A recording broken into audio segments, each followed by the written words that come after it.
अस्सलाम वालेकुम स्टूडेंट्स, मैं हूं मुजफ्फर रफ़ी, आपका टीचर बायोलॉजी का। और जैसा कि आप जानते हैं, हम डिस्कस कर रहे हैं 9th क्लास बायोलॉजी। और होपफुली आप सब लोग बिल्कुल खैरियत से होंगे। आपके लिए एक मैसेज था, वो ये था कि अपने घर में रहिए और अपने आप को सेफ रखिए, क्योंकि बाहर जो है वो फिल वक्त खतरा है। और उस डैमेज से, डेंजरस इफेक्ट से बचने के लिए अपने आप को लिमिट कीजिएगा, ठीक है। तो विद अपना जो है, आपका हमारा आज जो टॉपिक है वो deforestation and over hunting, page number आपके पास है 43। इसे हम डिस्कस करेंगे। होपफुली तमाम बच्चे सुन रहे होंगे। तो अल्लाह से तौबा भी कीजिए, इस्तिगफार भी कीजिए, और साथ साथ में ये दुआ कीजिए कि अल्लाह पाक हमें जो है वो इस मर्ज से बचने की तौफीक दे, और इस मर्ज को जो है हमसे, इस वबा को जो है हमारे से, जिस हवा से ये आया है उस हवा को वापस फेंक ले, ठीक है। और दूसरा आपके लिए एक मैसेज ये था कि ऑन द नेक्स्ट मंडे, जो हमारे पास कमिंग मंडे आ रहा है, उस मंडे से हमारे पास 10th क्लास भी स्टार्ट होगी। तो 10th क्लास की बायो आप लोग बिल्कुल लाइव यहाँ पर पढ़ सकते हैं मेरे साथ इंशाल्लाह। जो भी बच्चे पढ़ना चाहिए, मतलब इस तरह के बच्चे जिन्होंने 9th के एग्जाम दिए हैं, या कोई भी बच्चा जो पढ़ना चाहता है, जो अपनी नॉलेज को इंक्रीज करना चाह रहा है, उससे वो जो है वो लॉग इन हो जाए 10th की क्लास में। तो शेड्यूल भी आपसे शेयर कर दिया जाएगा। और जो है उसको आपने फिर उस तरह से देखना है कि आपने साथ साथ में वो भी, अगर आप कर सकते हैं तो वो भी आपने साथ करना है, ठीक है। तो बाकी अपने कजन्स को, अपने कोलीग्स को, अपने दोस्तों को, जो भी आपके फ्रेंड्स हैं, आपके क्लास फेलोज हैं, आपकी क्लास से सीनियर हैं, जो इस तरह के पढ़ने वाले बच्चे, उन्हें आप मैसेज कन्वे करें कि मंडे से हमारी क्लासेस जो है वो स्टार्ट हो रही हैं। फर्स्ट डे में इंट्रोडक्शन होगा बुक का, और बहुत सी गपशप होगी, सब चीज़ें होगी।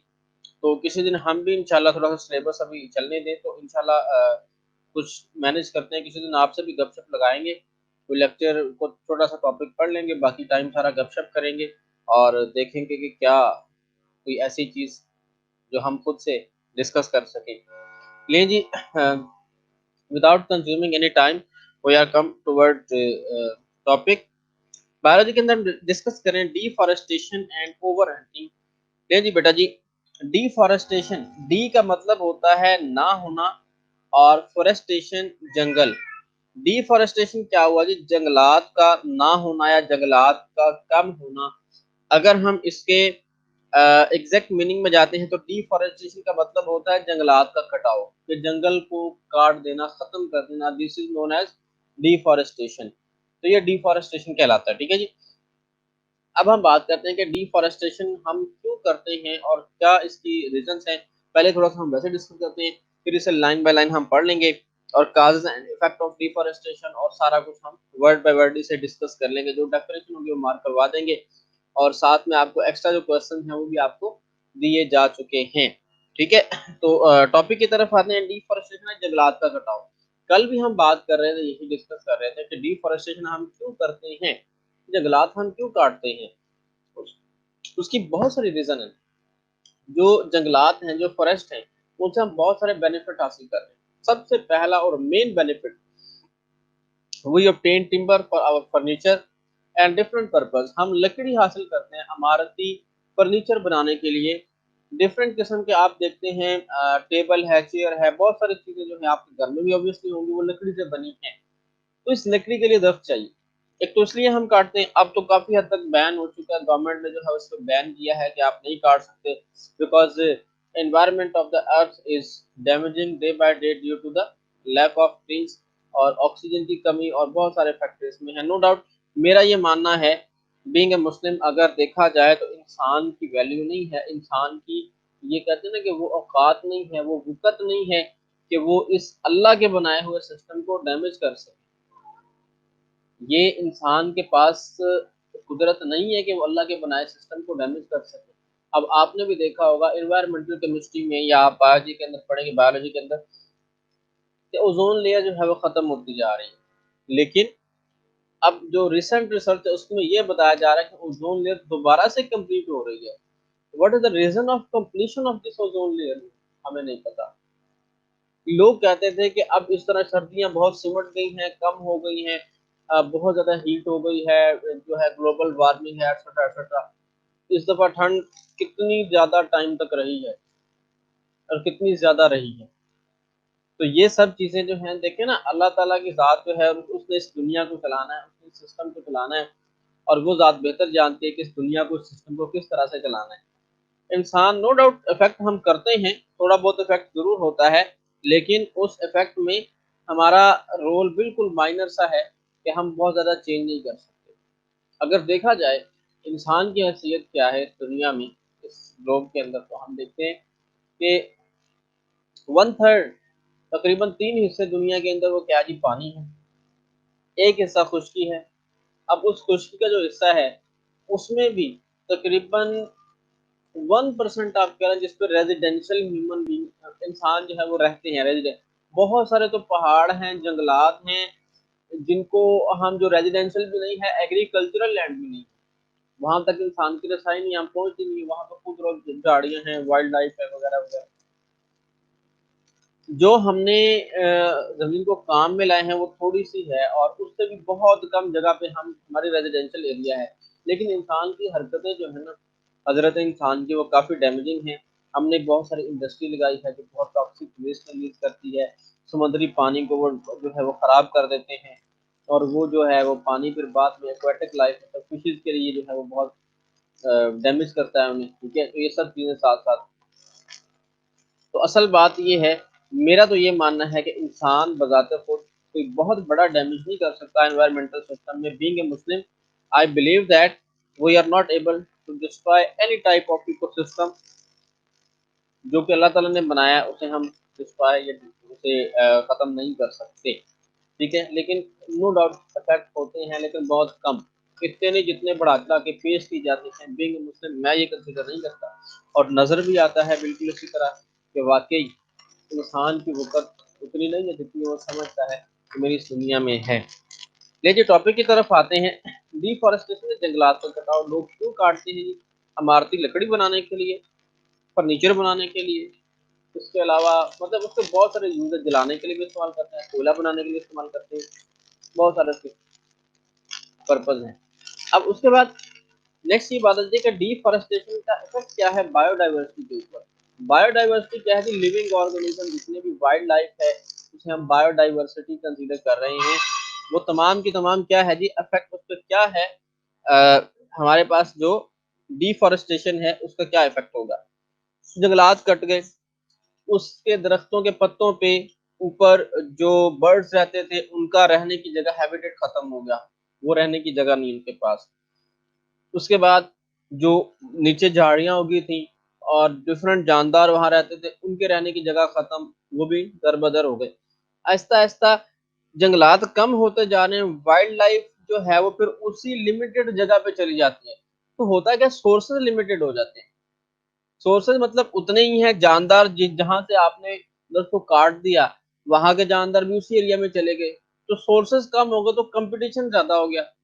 कॉम्पिटिशन ज़्यादा हो गया तो इवेंचुअली जानदारों की डेथ हो जाती है। तो डेथ होने से बायोडायवर्सिटी जो है वो डैमेज होना शुरू हो जाती है, वो कम होना शुरू हो जाती है, ठीक है? देखिए जी, deforestation mean cutting down of the trees for the conversion of a forest to non forest land. The destruction of significant area of forest are resulted in the degraded environment with a reduced biodiversity. जो first line है ना, deforestation mean cutting down the trees for the conversion of forest to non forest land, यहाँ तक ये definition है deforestation की, ठीक है? और इसके बाद है जी destruction of significant area of forest has a resulted in the degradation degraded environment with reduced biodiversity. Environment को भी डिग्रेड करते हैं और बायोडायवर्सिटी को भी रिड्यूस का मतलब कम कर रहे हैं, ठीक है? जी बेटा, बिल्कुल कल की तरह ही एक्सप्लेन कर रहे हैं, कल की तरह का मेथड ही हम फॉलो कर रहे हैं। उसके बाद है नेक्स्ट हमारे पास काजेज एंड इफेक्ट, एक डेफिनेशन आपको मार्क करवा दी, causes and effect of deforestation. Deforestation causes क्या है, पहले ओवरऑल मैंने आपको थ्योरेटिकल बताया, अब लाइन बाय लाइन हम इसे पढ़ के डिस्कस करने जा रहे हैं कि causes and effect of deforestation, इसके काजेज क्या हैं और इसके इफेक्ट क्या होंगे। काजेज की वजूहात, इफेक्ट के इसकी वजह से बैड इफेक्ट क्या हैं, इसकी वजह से असरात क्या पैदा हो रहे हैं, उसे हम डिस्कस करेंगे। Sometimes there is a slow forest degradation and sometimes sudden and catastrophic clear cutting for the urban development. कई दफा ऐसा होता है कि कभी एक तरफ काट दिया, फिर 2 काट दिए, फिर 1 काट दिया, फिर 3 काट दिए, इस तरह करके आहिस्ता-आहिस्ता हम जो है वो फॉरेस्ट को डिग्रेड कर रहे होते हैं। सम टाइम इस तरह होता है कि आपने कोई कॉलोनियल या रेजिडेंशियल एरिया बनाना है या एग्रीकल्चरल लैंड बनानी है, तो उसको हम फ़ौरन से सारे के सारे कट डाउन करके तो उसे एग्रीकल्चरल लैंड बना लेते हैं या उसे डोमेस्टिक लैंड कोई हाउसिंग स्कीम वगैरह बना लेते हैं। Urban development, deforestation can be the result of deliberate removal of forest for wood agriculture or urban development। तो डिफॉरेस्टेशन हम किस लिए करते हैं जी? फॉरेस्ट की किस लिए कहते हैं? वुड के लिए, एग्रीकल्चर के लिए, लकड़ी हासिल करने के लिए, या वहां पर काश्तकारी करने के लिए, या हमारे पास थर्ड है जी अर्बन डेवलपमेंट। तो बेसिकली मैं तो ये कहूँगा अर्बन डेवलपमेंट ही हमारा बेसिक पर्पज होता है। ठीक है, तो असल चीज ये है कि जब हम डिफॉरेस्टेशन करते हैं ना, तो पहले हम एग्रीकल्चरल लैंड उसे बनाते हैं। आफ्टर सम टाइम, कुछ सालों के बाद, this agricultural land become to residential housing scheme. वो हाउसिंग फिर वो थ्रू आउट वही रहती है। फिर आगे की लैंड को हम जो है वो आगे जो जमीन है उसे आबाद करके उसे एग्रीकल्चरल लैंड बनाते हैं और आगे deforestation affect the amount of water. अब इसके जी इफेक्ट आ गए कि क्या क्या इफेक्ट हैं। पहले काजेस से, ठीक है, अब इफेक्ट है। ये 3 लाइनें जो हैं ये causes of deforestation. Now we are discussing about the effect of deforestation. Deforestation affect the amount of water in soil and moisture in temperature. डिफॉरेस्टेशन क्या करती है जी? वाटर लेवल जो है जमीन का उसे भी कम कर देती है। आपको पता है इस्लामाबाद के अंदर जो रहता है वहां पे आप ऑब्वियसली स्टूडेंट्स होंगे, तो जो वहां के लोग हैं ना, वहां पे जो जेरे जमीन पानी है वो इतना नीचे चला गया, इतना नीचे चला गया कि वहां से निकालना पॉसिबल नहीं।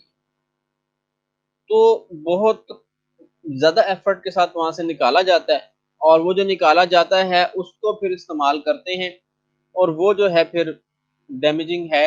ऑब्वियसली वहां पे एक्सपेंसिव भी है। ये कुछ डायग्राम्स हैं, ये डिफॉरेस्टेशन आप देख सकते हैं कि जंगलात को काट के किस तरह से करके एक आपके पास लैंडस्केप है, एक पहाड़ की ढलान है, छोटा सा आपके पास थोड़ा सा एरिया बनता है, यहाँ से दरख्तों को काट करके तो उनकी लकड़ी भी हासिल की जाती है और वहां पे एग्रीकल्चरल लैंड बनाई जाती है। बाद में यहाँ पे हाउसिंग स्कीम घर वगैरह बना लिए जाते हैं। ठीक है, तो इसके बाद हमारे पास नेक्स्ट एक और भी इसी के अकॉर्डिंग है। ये आप देख सकते हैं किस तरह से टिम्बर जो है, लकड़ी दरख्तों की जो है वो काट करके उसे इस्तेमाल में लाया जाता है। ठीक है, इसे भी हम डिस्कस करेंगे। तो ये हमने बात की थी डिफॉरेस्टेशन की। ठीक है, अब हम उसके इफेक्ट देखना जा रहे हैं। सबसे पहले तो ज़ेरे ज़मीन पानी को ये नीचे ले जाती हैं, क्योंकि जो रूट्स होती है ना प्लांट की, वो पानी को खींचती हैं। और दूसरा ये है कि ऊपर साया रहता है जमीन के, तो वाटर की डायरेक्ट इवेपोरेशन भी कम होती है as compare to plain soil. अगर प्लेन है तो वहां पे ज्यादा होगी, अगर दरख्तों की छांव है तो वहां पे कम इवेपोरेशन है। when there is no tree to the keep soil in place, there are more chances of soil erosion। soil erosion जमीन जमीन का कटाव, ये जमीन का बहाव। आप ये कंसिडर करें, एक जमीन है, मट्टी है, उसके अंदर प्लांट की रूट्स हैं। अगर वो रूट्स हैं ना, तो उन्होंने वो सारी मट्टी को इस तरह करके इकट्ठा पकड़ा होता है, इस तरह करके जकड़ा होता है। तो बारिश हुई, पानी आया, कुछ किया, मट्टी अपनी जगह पे रहती है, क्योंकि उसके अंदर एक नेटवर्क है रूट्स का। वो नेटवर्क उस मट्टी को इधर उधर नहीं होने देता। ठीक है, लेकिन जब दरख्त नहीं है तो ऑब्वियसली वहां पे रूट्स भी नहीं होंगी, तो मल्टी को एग्जैक्ट पकड़ने वाली चीज आप देखते हैं ना, डेजर्ट में जस्ट सैंड होती है, रेत होती है, वो आप हल्की सी हवा चलती है तो वो सारी रेत उड़ जाती है। कभी जंगलात में आपको अगर आंधी आती है, मट्टी नहीं उड़ती वहां पे, क्योंकि वो मट्टी होती नहीं है, वो सारी की सारी बाइंड होती है। अगर कभी डेजर्ट की तरफ आप जाएं तो वहां की मट्टी जो है वो बिल्कुल उड़ जाती है, क्योंकि उसे बाइंडिंग करने वाला कोई नहीं, क्योंकि दरख्त नहीं है वहां पे। ठीक है, तो ये बेसिकली रीजन बनने का सॉइल को ग्रिप करके रखते हैं प्लांट्स। अगर ये नहीं, ये इफेक्ट हम डिस्कस कर रहे हैं। Heavy rainfall wash soil into reverse. Heavy rainfall, अगर बहुत ज्यादा बारिश तेज होती है, बहुत ज्यादा पानी आता है, तो आपको पता है जहां से पानी बहता है ना, वहां से वो मिट्टी को उठा कर ले जाता है साथ साथ। वो सारी की सारी मिट्टी अल्टीमेटली दरियाओं के अंदर, नदी नालों के अंदर वहां पे चली, वो भर जाते हैं, उनकी वाटर कैपेसिटी कम हो जाती है और फ्लड आना शुरू हो जाते हैं, सैलाब आना शुरू हो जाते हैं। तो अगर तो वहां पे जंगलात लगे हुए हैं, मतलब उनका उनको नहीं काटा हमने, कोई मसला नहीं है, तो देन वो जंगलात जो हैं एज सच रहते हैं, और वाटर की कैपेसिटी जो है एब्जॉर्ब करने की भी, और उसका फ्लो जो है वो भी रुक जाता है। मतलब अगर पानी तेजी के साथ बहता हुआ आएगा तो वो जमीन को कट कर लेगा, उठा के ले जाएगा, साथ मट्टी डिजोल्व हो जाएगी, टूट जाएगी, ठीक है।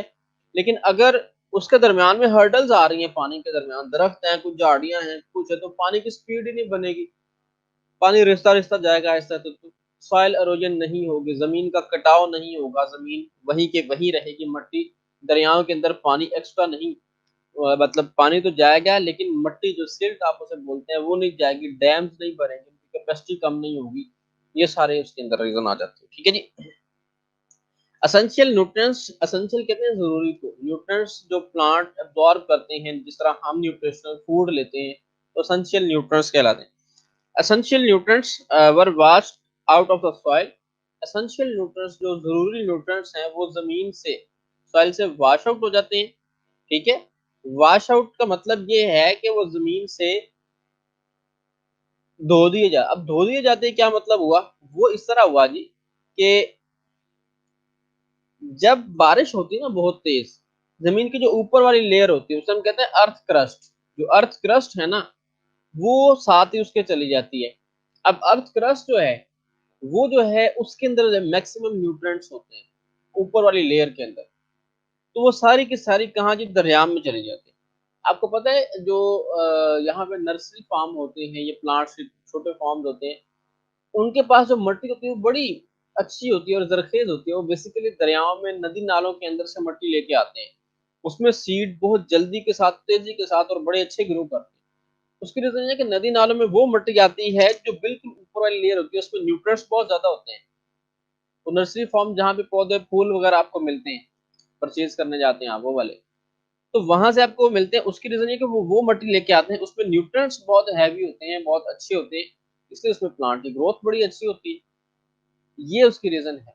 तो इस तरह से वो सॉइल एरोजन और न्यूट्रिएंट्स जो है वॉश आउट हो जाते हैं, वॉश आउट का मतलब निकल गए। River become choked up with the mud and silt. Reverse जो है, दरिया जो है वो चोक कहते हैं रुक जाना, चोक जिस तरह आप ट्रैफिक में भी एक चोक देखते हैं, आमतौर पर अक्सर वहां पे ट्रैफिक रुक जाती है अगर सिग्नल को हम फॉलो नहीं करते, उससे मतलब ब्लॉक हो गया, रुक गया, तो चोक का मतलब है ब्लॉक होना। फिजिक्स में आप एक चोक पढ़ते हैं इलेक्ट्रिसिटी के अंदर, वो भी करंट को रोकती है, वोल्टेज को पास होने देती है, करंट को रोकती है, ठीक है। तो चोक का मतलब यह है कि दरियाओं के अंदर मिट्टी इतनी आ जाती है कि पानी का लेवल फिर और बढ़ जाता है, फिर जिसकी वजह से फ्लड आना शुरू हो जाता है, सैलाब आना शुरू, और वो फिर आपको पता है कितनी डिस्ट्रक्शन करते हैं आपके एग्रीकल्चरल लैंड। आजकल भी पाकिस्तान के कुछ एरियाज के अंदर जो फ्लड आया हुआ है, तो वहां पे जितनी आप सोचें गंदम की फसल है, एक किसान अपने सारे साल की जो जमा पूंजी है उस जमीन पे लगा के बैठा होता है कि फसल आएगी तो चलो मुझे अर्निंग हो जाएगी, तो वो अल्लाह का हुक्म है, वो सारी की सारी डिस्ट्रॉय हो गई इस तरह, ठीक है। तो ये चीज है। River become choked up with the mud and silt which can cause flood, इसकी वजह से सैलाब आते हैं। The silted water gets stored in the dam and it reduce their water storage capacity. कि सिल्टेड वाटर जो मट्टी वाला पानी होता है, जब वो डैम में जाके खड़ा होता है तो मट्टी ऑब्वियसली नीचे बैठ जाती है, तो डैम के अंदर वो मट्टी के ढेर लग जाते हैं, उनकी वाटर, पाकिस्तान के अंदर यही सिस्टम है ना, हमारे जितने भी डैम्स हैं उनकी वाटर स्टोरेज कैपेसिटी बहुत कम हो चुकी है, जितना गहरा था उसके अंदर मट्टी डल डल के सारी पीछे जो आई वो उसमें भर गई। अब उसकी वाटर स्टोरेज कैपेसिटी जो है वो कम हो गई है, काफी कम हो गई है, तो पानी अगर ज्यादा आ जाए तो उसमें स्टोर होने की बजाय वो आगे निकल जाता है, तो वाटर स्टोरेज कैपेसिटी कम हो गई, तो आगे निकल जाए तो फिर फ्लडिंग, सैलाब आना शुरू हो जाते हैं। मैं कहता हूँ पाकिस्तान के अंदर हर साल सैलाब जदगान के लिए हजारों रुपए, लाखों रुपए, करोड़ों रुपए जो है वो गवर्नमेंट भी देती है, लोग भी देते हैं, सारा कुछ करते हैं, लेकिन एक साल भी हम जो है वो डैम्स को रिपेयर नहीं करते, उनकी रिपेयरमेंट नहीं करते, हमारे जो दरिया हैं, वाटर रिजर्वायर हैं, उनको रिपेयर नहीं करते कि हम वाटर को वहां स्टोर कर ले, सारा साल इस्तेमाल करें। ये बेहतर है ना, बजाय इसके जब आए और हम जनाब शोर शोर करके तो वो फिर उसी तरह बैठ जाए। This is not a good behaviour according to me, अगर मैं कहूँगा आपको, ठीक है। अच्छा जी, उसके बाद silted water gate stored in dam, and ये हो गई बात। Deforestation also contribute to decrease transpiration. Transpiration क्या होता है जी? The removal of water in the form of vapours from the aerial parts of the plant. पौधे के ऐसे हिस्से जो हवा में है वहां से पानी जो वेपोरेट होता है उसे हम कहते हैं ये ट्रांसपिरेशन है। कभी आपने गौर किया हो, कभी आप दरख्त की छांव में बैठे हो ना, बैठे होंगे भी उसमें तमाम बच्चे, वो ठंडी होती है, वहां पे ठंड कूलिंग होती है। एज कम्पेयर टू आप घर में किसी छांव में बैठे हैं या छत पे किसी छांव में बैठे हैं, वो गर्म होती है। गर्मियों की बात कर रहा हूँ। तो उसकी रीजन ये है, प्लांट्स जो है वाटर वेपोरेट कर रहे होते हैं, जो जमीन में रूट से लेते हैं ना वाटर वेपोरेट कर, इस वजह से वहां पे वाटर में जिस तरह शावर किया हुआ इस तरह से होता है। तो उसकी वजह से वहां पे क्या होता है जी, कूलिंग होती है। तो कूलिंग की वजह से मतलब वो यही है ट्रांसपिरेशन। ऑब्वियसली जब प्लांट्स हैं तो ट्रांसपिरेशन कर रहे हैं, जब प्लांट्स ही नहीं है, उनके पत्ते ही नहीं है, उनके स्टेम कुछ भी नहीं है, तो ट्रांसपिरेशन कहाँ से हो। ठीक है। This ultimately reduce the sources of rain. Obviously plants जब ट्रांसपिरेशन करते हैं, वाटर के वेपर जो है वो ऊपर उठ जाते हैं, वहां पे इकट्ठे हो जाते हैं, बादलों की शक्ल क्लाउड्स बन जाते हैं, और फिर वो जो है वो रेनफॉल, बारिश का सबब बनते हैं। जब पौधे नहीं हैं, दरख्त नहीं है, ट्रांसपिरेशन नहीं होगी, तो बारिश भी नहीं होगी। स्पेसिफिक कहीं और से आ गए बादल तो बारिश हो जाएगी, अदरवाइज नहीं होगी। अब वो डेजर्ट हैं बहुत सारे, तो वहां पे रेनफॉल बहुत कम है।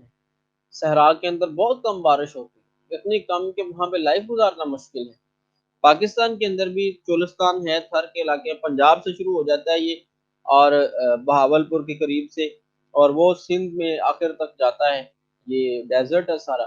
इंडिया में भी इसी तरह हमारे साथ साथ डेजर्ट है सारा। तो ये डेजर्ट एरिया जो है वहाँ पे लाइफ बहुत डिफिकल्ट है। वहाँ पे एग्रीकल्चर भी कोई नहीं है, फसलें नहीं उग सकती, रेत में थोड़ी उगती हैं फसलें। अगर उगा भी तो पानी कहाँ से देना है आपने, पानी नहीं है वहाँ पे, पीने का पानी नहीं। तो डिफॉरेस्टेशन जो है ना, अल्टीमेटली इसकी वजह से क्या होता है जी, डेजर्टिफिकेशन हो जाती है, डेजर्ट बनना शुरू हो जाती है। ठीक है बेटा जी। तो इसके बाद हम नेक्स्ट बात करते हैं,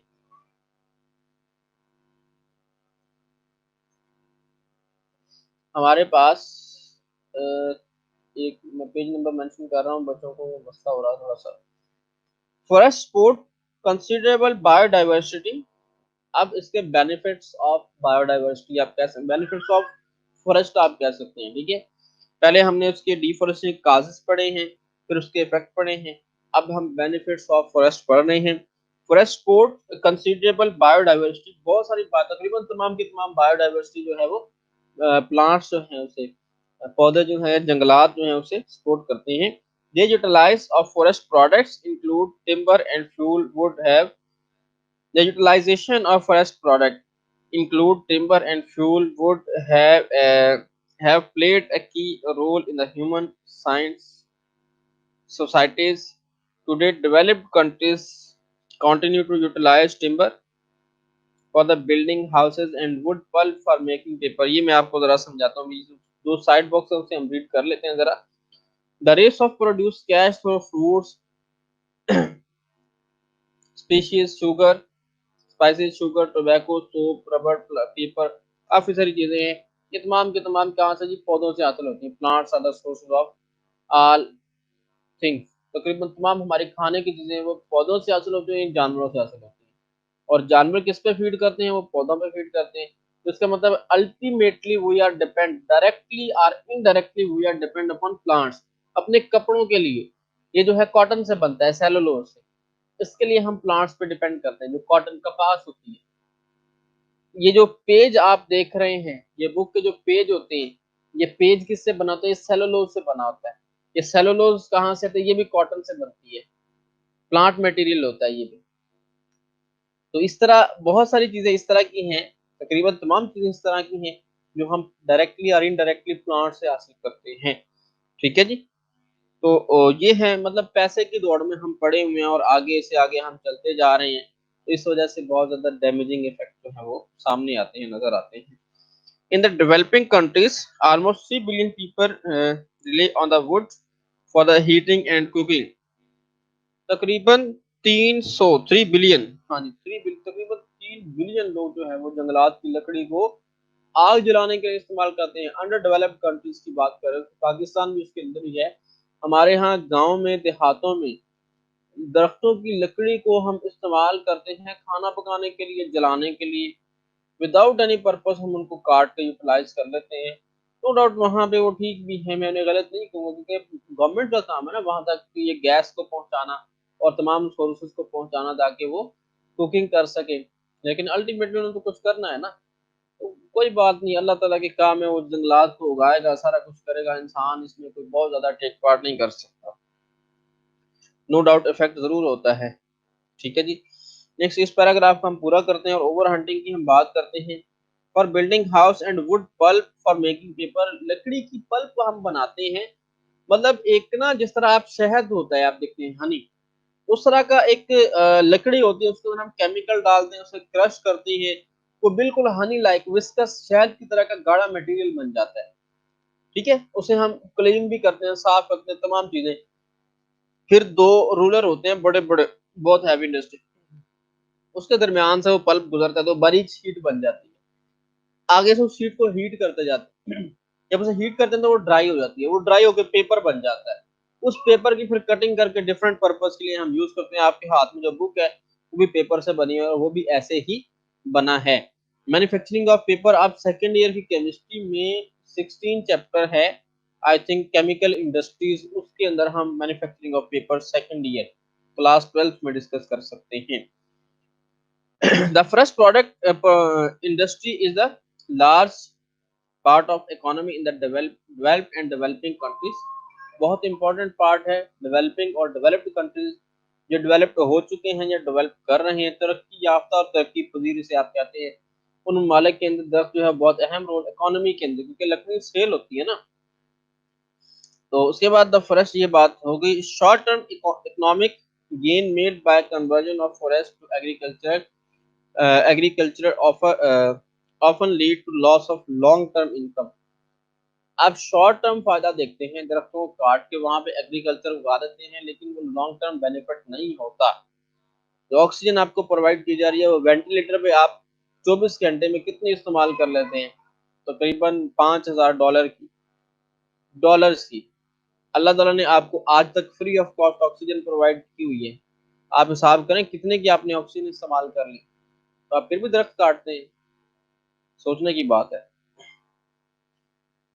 अच्छा जी, इसके बाद है जी फॉरेस्ट एक्सट्रैक्ट कार्बन डाइऑक्साइड, ये कार्बन डाइऑक्साइड को अब्जॉर्ब करते हैं, निकाल लेते हैं।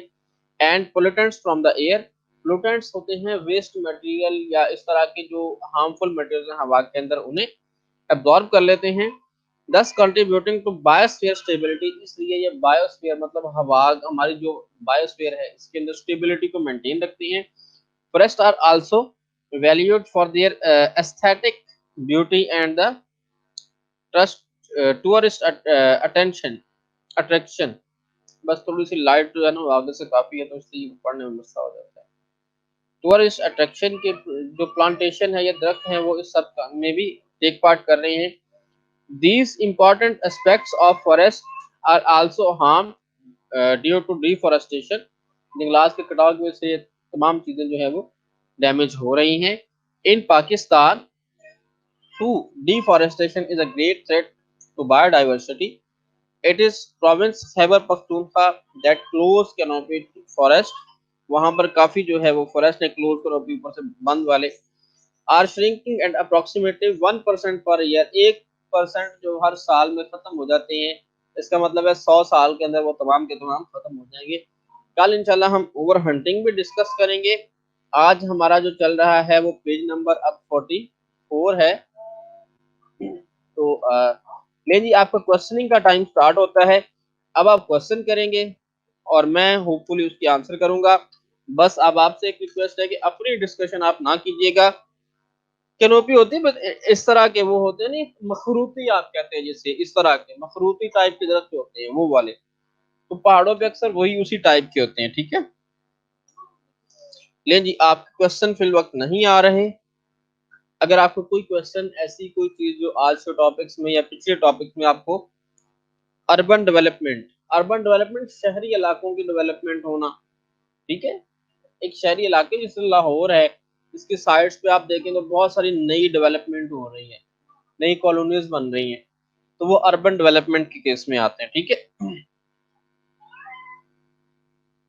बेटा, मैंने इसमें से क्वेश्चन मार्क करवाए हैं आपको। डिफॉरेस्टेशन की डेफिनेशन मैं आपको दोबारा से बता देता हूँ। पहले डिफॉरेस्टेशन है, तो उसके काजेज हैं, फिर उसके इफेक्ट्स हैं, फिर बेनिफिट्स हैं फॉरेस्ट के। ठीक है, साइड बॉक्स जो हैं ये एमसीक्यूज के लिए आप लोगों ने करने हैं, ये मैंने आपको बता दिया। ले जी सर, आज का topic board point of view से। जी बेटा, इसमें जो डिफॉरेस्टेशन, ओवर हंटिंग हम कल इंशाल्लाह पढ़ेंगे। Deforestation and causes and effect of deforestation board के पॉइंट ऑफ व्यू से इंपॉर्टेंट है। ठीक है, ये हम कल इंशाल्लाह बाकी चीजें डिस्कस करेंगे।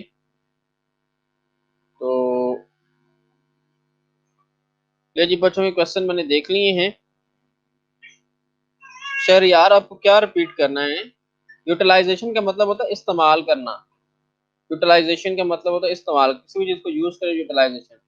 काजेज ऑफ डिफॉरेस्टेशन, जी बिल्कुल, ये तो बहुत इंपॉर्टेंट है। आज के दिन भी अगर आप देखें तो जैसे ही गर्मी थोड़ी सी ज्यादा होगी, डिफॉरेस्टेशन वाला टॉपिक उठ जाता है कि जंगलात का कटाव कर दिया, हमने जंगलात काट दिए, जिसकी वजह से गर्मी बढ़ रही है, वगैरह वगैरह वगैरह वगैरह, ये चीज चलती रहती है ना बेटा। अभी अभी कर लें तो बेहतर है, बेनिफिट्स मैसेंजर की बजाय बचने में।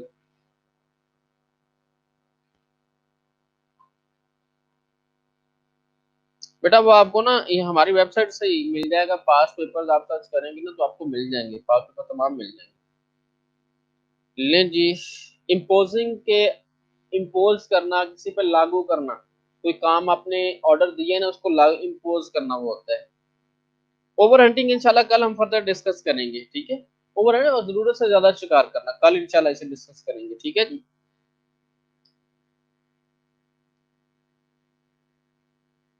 अच्छा जी, अब आपकी अपनी डिस्कशन शुरू होगी। ठीक है बेटा जी, तो मेरी कोशिश तो यही होती है कि तमाम बच्चों के मैं क्वेश्चन को आंसर करूं, कोई ऐसा क्वेश्चन ना रहे कि कोई बच्चे अनसेटिस्फाई ना रहे, कोई आपका कॉन्सेप्ट ना रहे। तो इसके लिए मेरी तो यही कोशिश होती है, और आप भी माशाल्लाह से अच्छा पढ़ते हैं, क्वेश्चनिंग करते हैं। एसेंशियल का मतलब होता है जरूरी, आखिर में क्वेश्चन आ रहे हैं। एसेंशियल न्यूट्रिएंट्स, जरूरी गजाई अज्जा आप कह सकते हैं जो पौधों के लिए है, उसकी बात हम कर रहे हैं। ठीक है, तो ले जी लेक्चर का टाइम भी खत्म होना हुआ चाहता है। ठीक है, तो मैसेज मैंने देख लिए हैं, मैसेज मैंने तमाम बच्चों के देख लिए हैं, आपके जो भी थे। ठीक है, ले जी, तो आज के लेक्चर के लिए इतना ही। कल इंशाल्लाह फिर मिलेंगे, और उसके बाद मंडे को आपका थर्ड चैप्टर का टेस्ट होगा, और साथ ही साथ मंडे को 10th क्लास भी इंशाल्लाह से स्टार्ट होगी। तो कल तक के लिए मुझे इजाजत दीजिएगा। अल्लाह हाफिज।